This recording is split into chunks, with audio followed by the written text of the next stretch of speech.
So if we type in, say, Alex and pass 123, we've got Alex and pass 123. Now let's type in this value that we typed in earlier. So we've got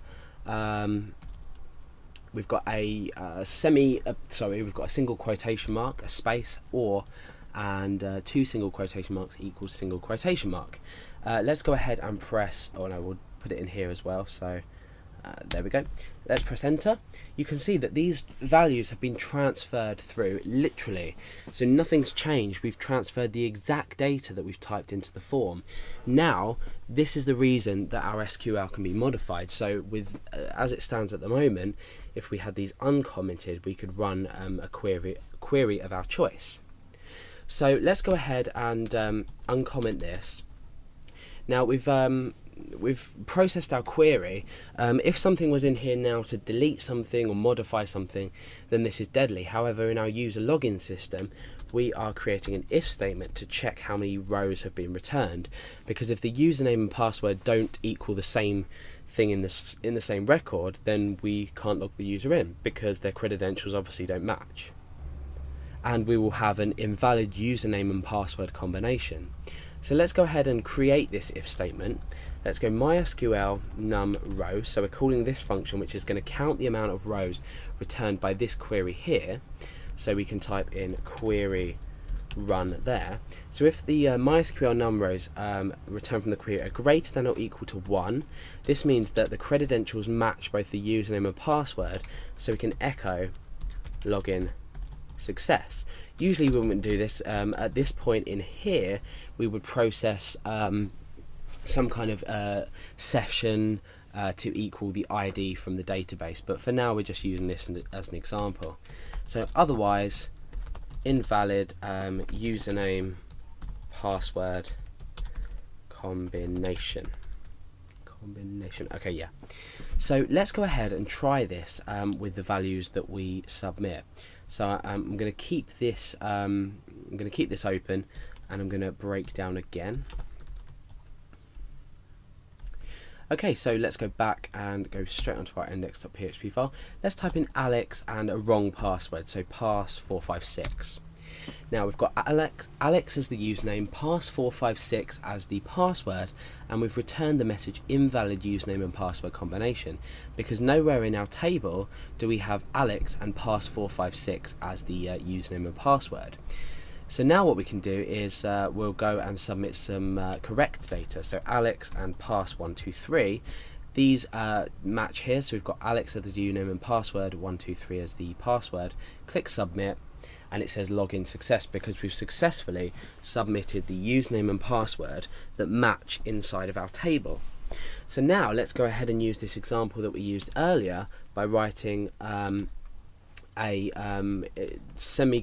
single quotation mark or double quotation mark equals double quotation mark. And what this is going to do is it's going to structure our query as we discussed earlier, and it's just going to put into here and the password as well, that or that equals that. So that's going to go into our query, and we're going to return more than one row. Therefore, the user is automatically logged in. So let's go ahead and click submit. Okay, so you can see that the username is single quotation mark or single quotation mark equals single quotation mark, and the password is also that as well. And now you can see, interestingly, we've got a login success here. So this is a real problem when it comes to our user login system, if you like, because what we've done is now anyone can type these values in, and unfortunately they can log in as a user when they maybe don't have access. So how can we protect against this? Well, I'm going to show you 3 different ways now that we can protect against this specific error. For your own queries, you might need to slightly modify this, but now I'm just going to talk about this so we can get the general idea of how we can start to protect. Now, the first problem we look at is the single quotation marks. The single quotation marks need to be escaped in order for them not to work. So, for example, if we were submitting, if we were submitting the data like this and escaping that that, and that. So let's copy and paste that into here, and we click submit. You see that we get an invalid username password combination, so we need some way to escape the different characters. Now there's something in PHP and something in the php.ini file which I've just opened here. If you don't know how to open this or don't know how to edit things from it, you can find a tutorial on that as well. What we have here is we have magic quotes GPC, and you can see the comment just above it is magic quotes for incoming get, post or cookie data.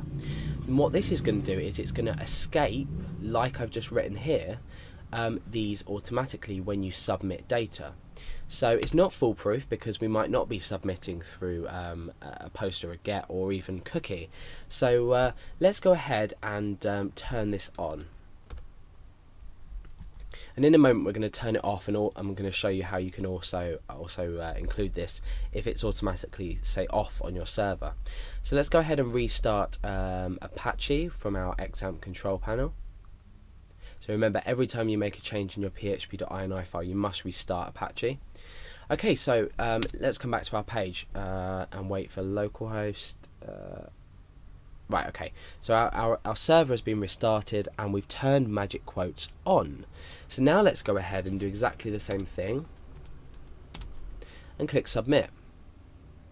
Now you can see that without doing anything, we've automatically now escaped. Well, we did do something, we changed the value in php.ini, but what we didn't do is change any of our code, and this has automatically given us some sort of protection against SQL injection.